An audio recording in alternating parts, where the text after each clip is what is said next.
আমার আবেদন এই আজরাইলির কাছে যে একটুকুনি কড়া করে হাত তুলে ওই কুকুরটারে নিয়ে যাও।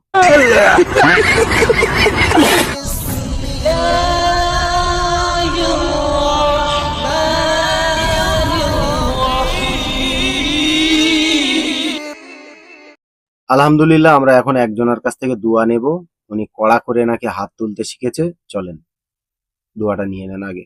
কড়া করে যদি হাত তুলে দিই, কড়া করে যদি হাত তুলি, হাত তোলাবার নিয়ম আছে। কড়া করে যদি হাত তুলি, চোখ চেয়ে থাকবি, জান বেরিয়ে চলে যাবে। আমাদের সঙ্গে লেগে লাভ নেই। চোখ চেয়ে থাকবি, জান পিটে চলে যাবে। আমাদের সঙ্গে লেগে লাভ নেই। তো এসব ঝামেলার বিষয়। মানুষ একটা আজরাইল সহ্য করতে পারছিল না, এখন আবার একটা আজরাইল এসেছে জান কবজ করার জন্য। তো আগের যে আজরাইল, এই আজরাইলই মারামারি করে আবার মরবে না তো? প্রিয় দর্শক, এটা কনফার্ম হয়ে গেল যে আজরাইল দুটোর থেকে একটা চাকরি ক্যান্সেল। এখন আজরাইল আর একটা কড়া করে আবার ইনি আজরাইল হয়েছে। তো এই যে কড়া করে হাতটা তুলতেছে, তো লোকের কাছে ভোট চাইতে যাওয়ার কি দরকার? ভিক্ষে করতেছে আর হাতটা তুলে যে আমার ভোট দাও, আমার ভোট দাও। আল্লাহর কিরে আমার উপরে বিশ্বাস করো। এত কিছু না করে একটু কড়া করে হাত তুলে দে, এই সিটগুলো জিতে লিখতে পারো তো।